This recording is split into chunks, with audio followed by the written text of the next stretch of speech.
Around Dodge City and in the territory on West, there's just one way to handle the killers and the spoilers, and that's with a U.S. Marshal and the smell of Gunsmoke.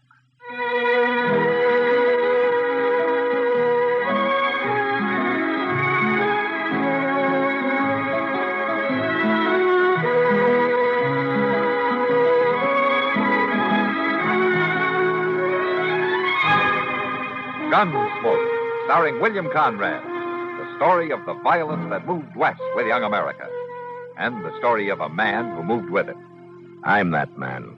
Matt Dillon, United States Marshal. The first man they look for and the last they want to meet. It's a chancy job, and it makes a man watchful. And a little lonely.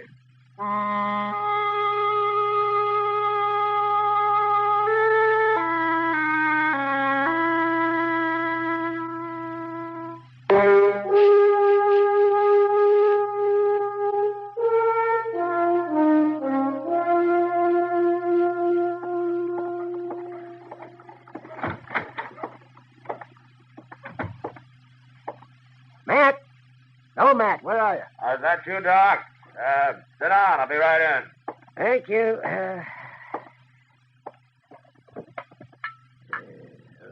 Coffee.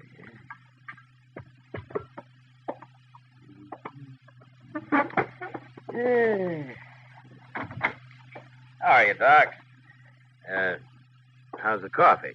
Fine, fine. Pour yourself a cup. Well, gee, thank you. What were you doing out there, Matt? Watering the prisoners? I haven't got any prisoners now, Doc. Oh, then you're falling down on the job. Offhand, I can think of a dozen men around Dodge that ought to be in jail. Well, you give me a list. I'm going to need somebody to bring to trial next week. You are? Well, what do you mean? Well, there's a new circuit court judge coming. He's going to be disappointed if there's nothing for him to do. A new judge? What happened to Judge Brookings? Well, he just needed help, I guess. After all, he has to cover about the whole of western Kansas. Well, who is this new man? What's his name? By the name of Stokes. Judge Stokes. That's all I know about him. Stokes? I hope he's a good one. I've seen some remarkably unlearned judges in my time. Well, it's not an easy job, Doc. And out here, it doesn't pay enough to make it worthwhile to most men. You know, Judge Brookings could probably do twice as well back east. And so could I, man. I know, Doc, but then you wouldn't have anything to complain about. And if you didn't have anything to complain about, you would just shrivel up and die. Well, at least I wouldn't go to the pauper's grave I'm headed for now. Say, Doc, how about loaning me $100, huh? $100? Oh. Good morning, Homer. Hello, Mr. Dillon. Chester? Chester. Who's this you got? Well, this is Homer Tisdale, Mr. Dillon. There's a complaint against him. Oh, a complaint? Yes, sir. You know Van Walcott, who's took over that little store next to stage office? Yeah, I know him. Well, sir, he's coming over here in a few minutes.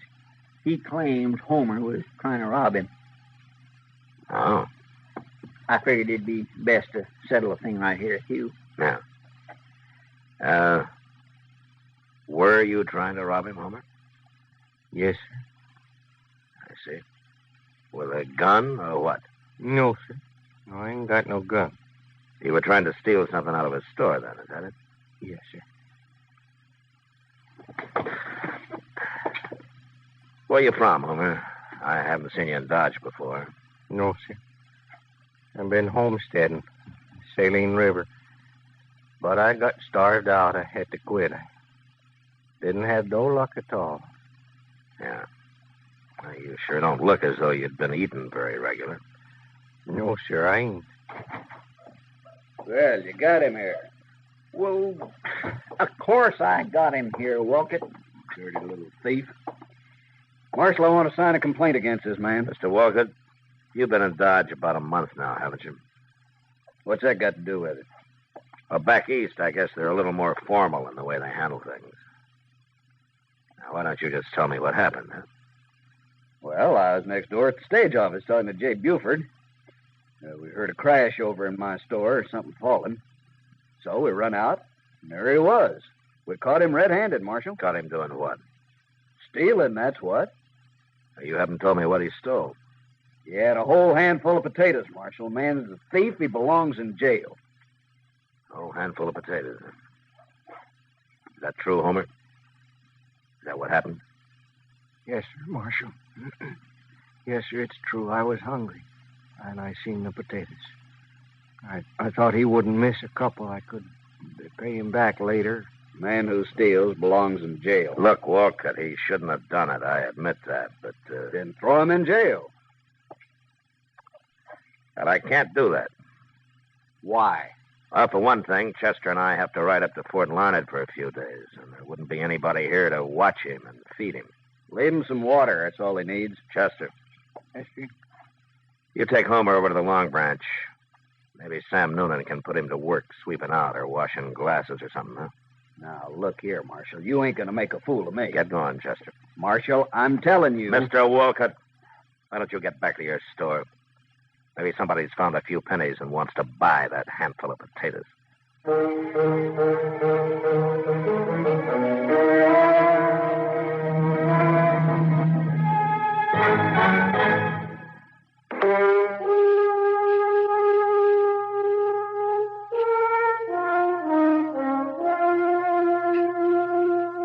Doc was right. There probably were a dozen men around Dodge that should have been in jail. But if the law was going to start locking up men like Homer Tisdale, I figured they wouldn't need me to handle the job. At least that's what I thought on the way to Fort Larned. It was 4 days later when we got back, and I found out different. We were riding up Front Street past the stage office when Jay Buford, the stage company manager, and Van Walcott spotted us and started yelling. I had Chester take my horse while I got down and went over to see what they wanted. Oh, you come back just in time, Marshal. Done what I said, it wouldn't have happened. I was just telling Walcott. If you didn't get back today, we'd have to do something ourselves. What's the trouble, Buford? Murder. Murder and robbery, Marshal. Right there in the stage office. Charlie Reynolds is dead and $10,000 is gone. Happened this morning. Hold up. It was about 8 o'clock, Marshal. And I'd just opened up my store and gone into the stage office to say good morning to Jay. He was standing there talking to Charlie Reynolds, and, well, I no sooner got inside than the voice out back yelled at us to throw up our hands. And we did, too. And then this gunman come forward wearing a mask. He knew right where the money was, too. I had it in the treasure box waiting for the stage to go north, Marshal. And this gunman opened it up. It was all bills. And he scooped them out into his pocket. And then he stood there, Marshal, and he told us not to try to follow him. And then before we could even move, he pulled the trigger on poor old Charlie Reynolds and killed him. Just like that. No reason at all. You didn't follow him. He got away. Well, now, who's going to follow a killer like that? We ain't crazy. Any idea who it was? You bet we do. Who? That mask. That didn't hide nothing. Well, who was it? Homer Tisdale. What? Just as plain as day, even if he hadn't spoke. Homer ain't so meek as he looks, Marshal. He's a killer, that's what he is. All that other's just pretending. You should have put him in jail first off. Any idea where he is? He must be halfway to Texas by now. But you better find him, Marshal. Yeah.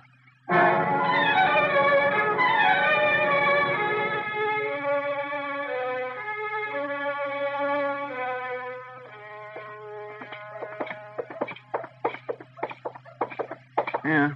That Homer's a mighty cool one if he is still in Dodge, Mr. Jones. Maybe he hasn't heard about it yet, Chester. You don't think he did it, do you? Well, we'll ask him if he's in here. There he is, sweeping out back them tables. Yeah.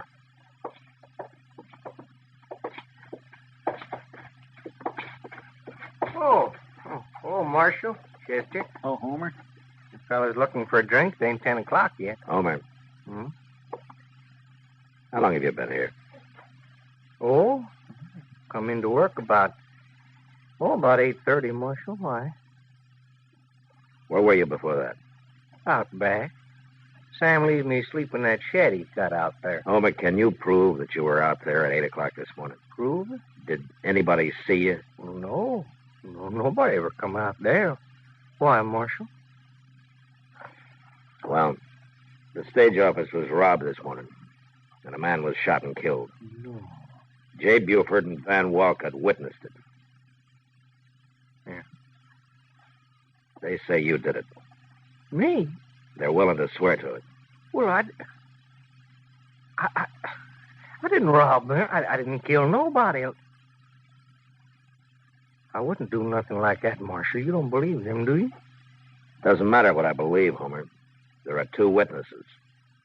You haven't even got an alibi. Well, I was right out back there, Marshal. I was eating a little bread and some bacon that a fellow Will you gave promise me something, Homer? Well, sure, Marshal. What? You promise me that you won't leave Dodge. I'm in bad trouble, ain't I? Yeah. I won't run. I promise. 3 days later, Judge Stokes' circuit brought him to Dodge. I went over and talked to him about Homer Tisdale. And it was like talking into a rain barrel, or rather a whiskey barrel. The judge seemed to have more interest in corn liquor than in the law. And all I could get out of him was that a jury would have to decide the case. So the following Monday morning, court was opened in an old dance hall across the railroad tracks. A jury was sworn in, and Judge Stokes took over. First, he put Van Walcott on the stand, and then Jay Buford. Chester and I sat with Homer and watched. Marshal, something I don't understand. What, Homer? Well, that judge, he'd been talking to Walcott about me. Now he's going to talk to Buford. Is he going to ask me anything? Well, sure, Homer. He'll put you on the stand, but you'll have your lawyer to help you. What? What? That man's sitting right over there. Oh? He's the lawyer that the judge appointed to defend you. Oh. Well, how can he help me? He ain't talk to me. He won't know what to say. Oh, he will talk to you, Will he? Homer. I guess there's no hurry. Mr. Dillon, I never seen that lawyer before. Did you? No, he's a stranger to me, Chester, but Judge Stokes seems to know him. I swear, I don't understand why they ain't no persecutor. Prosecutor, Chester. All right. But I asked the judge about that, and he said that there's no need for one. Evidence now pending before Guess he knows what he's doing. Yeah. Tell the truth, the whole truth, and nothing but the truth, so help you God. I do. Now, Mr. Buford, we've heard the testimony in detail from Mr. Wolcott. So to speed things up a little, I'll just ask you a few questions. Yes, sir. You were at the stage office when the holdup took place, right? That's right, Your Honor. You saw everything Mr. Wolcott saw. That right? Yes, sir. The bandit came in, took $10,000 in bills out of the box, then shot and killed, what's his name? Charlie Reynolds, Your Honor. Charlie Reynolds. All right, Mr. Buford. Now, I want you to tell the gentlemen in the jury who that bandit was. It was Homer Tisdale, Your Honor. Homer Tisdale? How did you know it was him? Well, he had a mask on, but it didn't really hide nothing. It was him, all right. And besides, it was his voice, plain as day. Then you knew him before? Sure. The day we caught him robbing Wolcott's store. He's been a thief ever since he come to Dodge. Oh, now, look here. Your Honor. You're out of order, Marshal. But, Your Honor, he's giving the jury a wrong impression of this man. Now, believe me. You sit down, Marshal, or I'll hold you in contempt. Your Honor, don't you understand? All right. There. That's better. The jury's competent to judge the evidence, Marshal. All right, Mr. Buford, you may step down. Yes. We'll now hear from the defense. Take over, Mr. Ship. Oh, Marshal, you didn't talk to me, didn't ask me nothing. You said he would. Just wait a minute, Homer. We'll see what your defense says about it. May it please the court and the gentlemen of the jury, you've heard the evidence. I rest my case. What? Marshal? That ain't no defense. What does that mean, Marshal? He's sitting down already. Marshal? He can't do that. All right, silence. Silence in the court. Silence. The jury will retire to consider the evidence, and it'll return with its verdict in, say, half hour. And it better be the right verdict, or I'll hold you all in contempt. Now, get to work. Marshal, I don't understand, Marshal. I thought a man had a right to say something for himself. Yeah, so did I, Homer. And that defense feller, he didn't help none. Where's the judge going now? Outside for a drink, I expect. Well, what? You wait here with Chester. Will you talk to him, Marshal? Tell him I didn't do it. I'll be back, I Homer. didn't do nothing.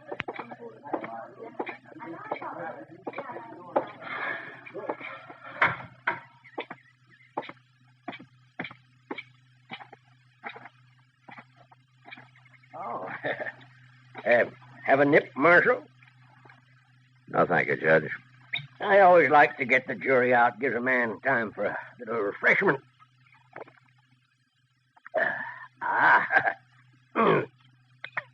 That's good corn you make here. Yeah. You know, Marshal, I'm a drinking man, but I've never been drunk in my life. Never once. Well, that's fine, Judge. Marshal, I'm sorry I had to sit you down so hard in there, but a court's got to be run by one man or it'll get out of hand. I know. I've seen it happen. I've seen some things happen in court, too, Judge. I never saw an accused man not get a chance to defend himself before. Well, you heard the evidence, Marshal. What defense could he make? It'd be just a waste of time. I see. I want to get this trial over with. I got to take the train up to Abilene at midnight. That doesn't give me much time to see Dodge, does it? No, I guess it doesn't. In fact, a half hour's too long for that jury. I'm going to call him back now. You excuse me, Marshal? Sure, Judge, sure. Maybe you'll change your mind and have that drink with me after, huh? Yeah, Judge. Maybe.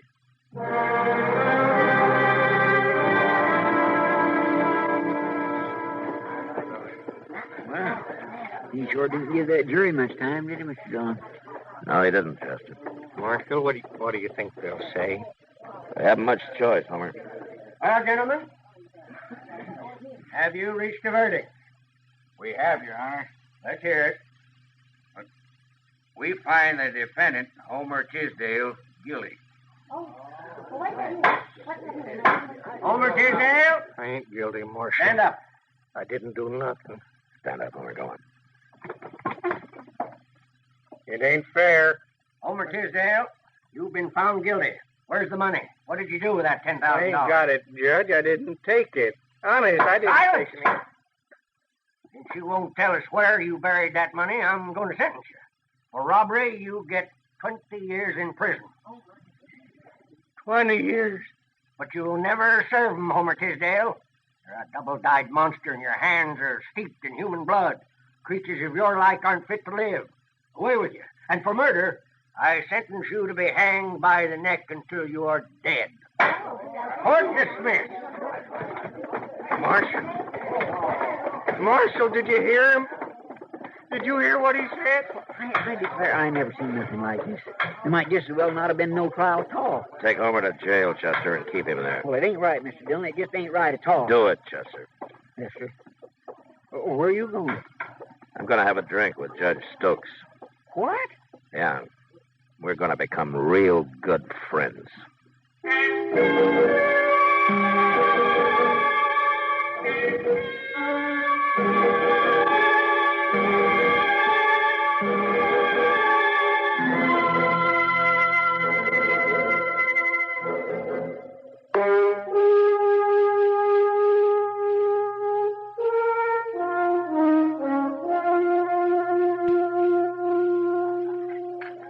Have another drink, Judge?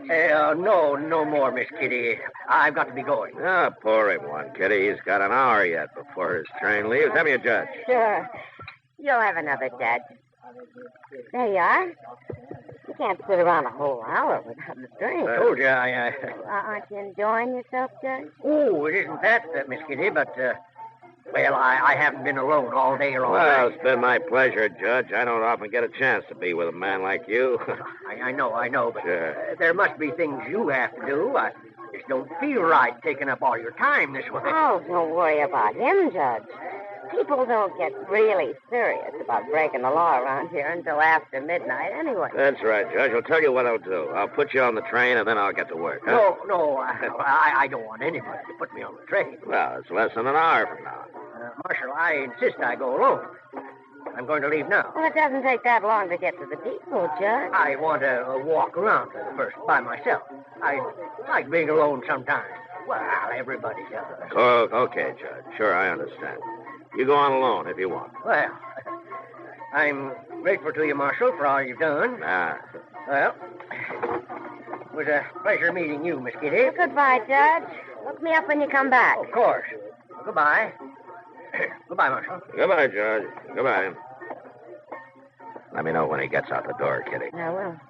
I don't know what this is all about, Matt, but I hope I did what you wanted. You were a big help. Got pretty tiresome till we came in here. There he goes. You better hurry if you're going to follow him. Yeah, I'm going to pick up Chester first. I think I know where the judge is going. I'll see you later, Kitty. Yeah, sure, Matt.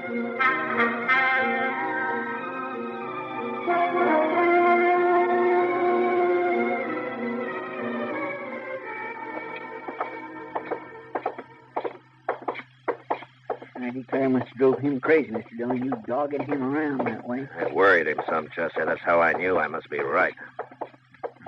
Here we are. We better watch through the side window there. They'll see us. Yeah.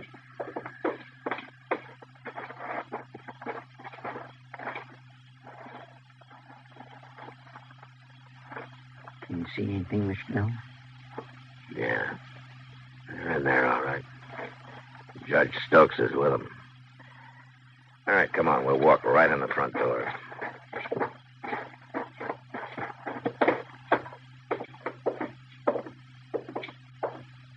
You get to one side when we go in, Chester. Yes, sir.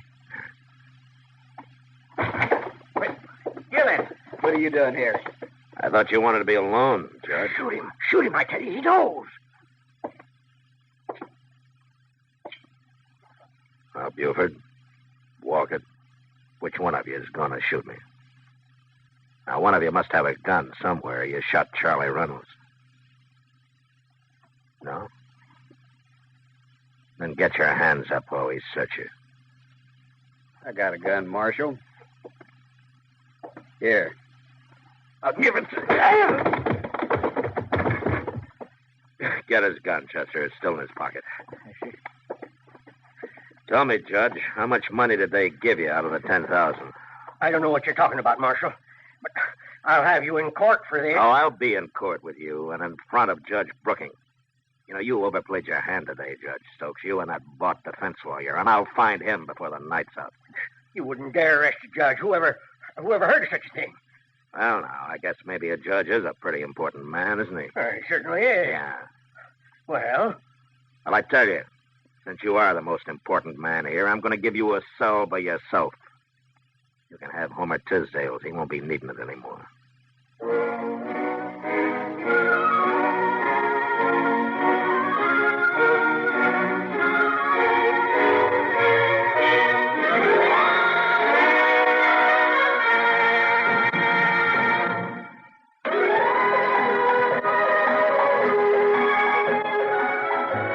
Gunsmoke.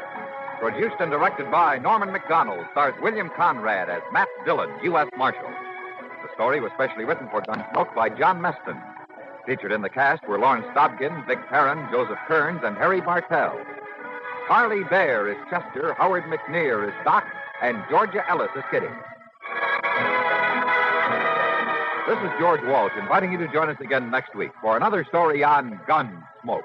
Over the CBS Radio Network.